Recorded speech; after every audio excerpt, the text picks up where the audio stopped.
Mary Elizabeth and Yara, is so exciting to hear about your work, particularly that you're taking time to really attend to the voice of young people. And so I'm really curious about the themes you're discovering about kind of how young people define joy and their experiences of joy. What are you discovering about joy and how, particularly how young people are experiencing joy in your research? First, it might be helpful for you to know that these four themes that we name are actually coming out of a very long and careful analytic process. So we analyze mountains of data and check ourselves back and forth. So I wouldn't have come up with these four themes just out of the blue. So that I'm sure that I've read some things into what the youth are communicating, but this also reflects who they are. So the first theme that we found in this data, and I think we've named four. I think we could come up with 5 or 6, but or 10. But the first theme is that joy arises from the wisdom of struggle. Not just that joy arises from struggle, but from the wisdom of struggle, from the knowing of the struggling process. And you see that in young people that we interviewed, for example, because some of the early interviews were done with young people who had lived near or who had traveled to New Orleans to help in the hurricane relief there. So this was very early. And for at least 5 young people said that transformed their lives. One said that she was going to give the rest of her life to working with communities to help them restore themselves, whether from persistent problems or just from disasters like a hurricane. So the wisdom of struggle is what yields this sense of joy. She found her vocation. So she lit up when she talked about it. It wasn't a happy, cheerful kind of thing. It was deep joy that was informing the way she was going to direct her life. And she was typical of many other young people who talked about struggles in their life, like the death of 4 people close to them within a year period, from illness and accidents and things like that. It's disruptive. So when disruption comes, then disruption forces people to wrestle. And the wrestling yields wisdom and joy. You find this in the Bible. You find it in Jesus' ministry.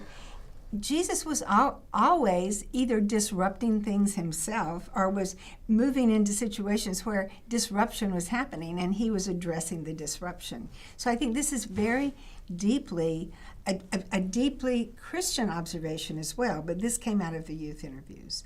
And I won't say as much about the others, but the wisdom arises from suffering and tragedy. Again, it's that disruption process that you don't, it's very hard not to leap over and say, well, we all need to suffer in order to be close to God. That's not what the young people are saying.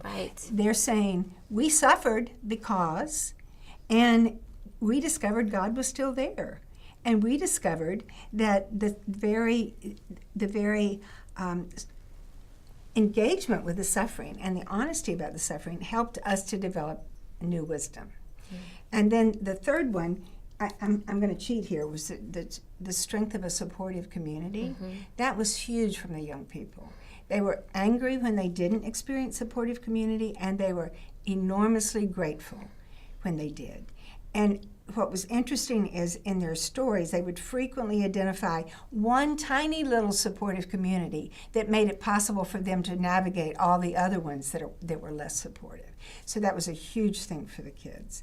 And the last one was the power that comes to young people from being real. And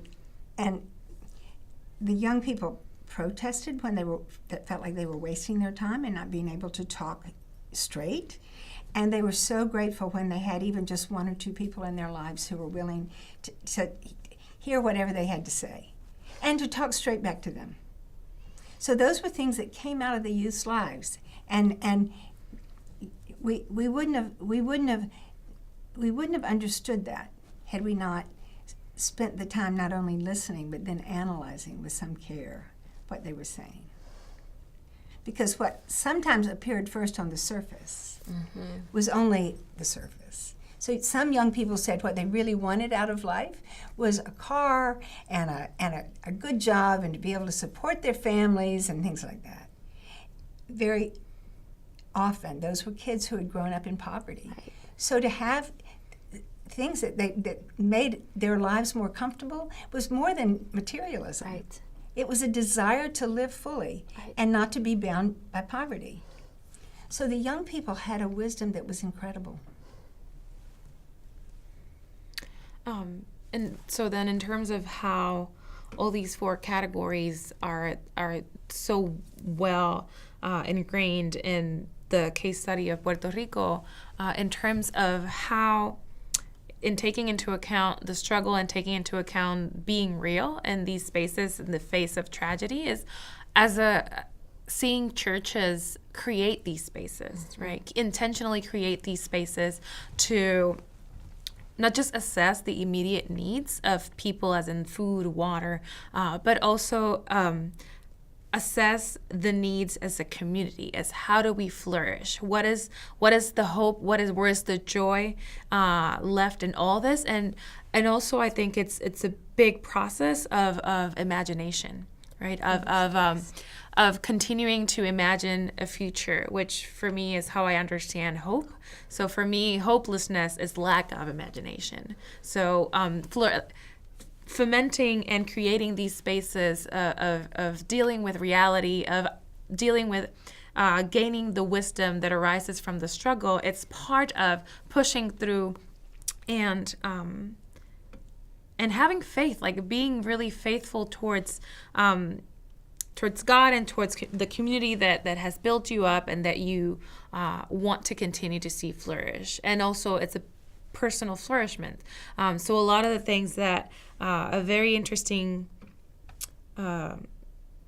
way of looking at this is how this what this hurricane has done is has created a communal trauma as well as a personal trauma. So like, how do you deal with all these silos and categories? And a lot of things that I've also seen is not just in churches but in schools, creating these spaces to talk, creating these spaces to know each other, right? To know each other, to know the community. A lot of the stories are in terms of like, you never knew your neighbor until the day after because you shared with each other, and that creates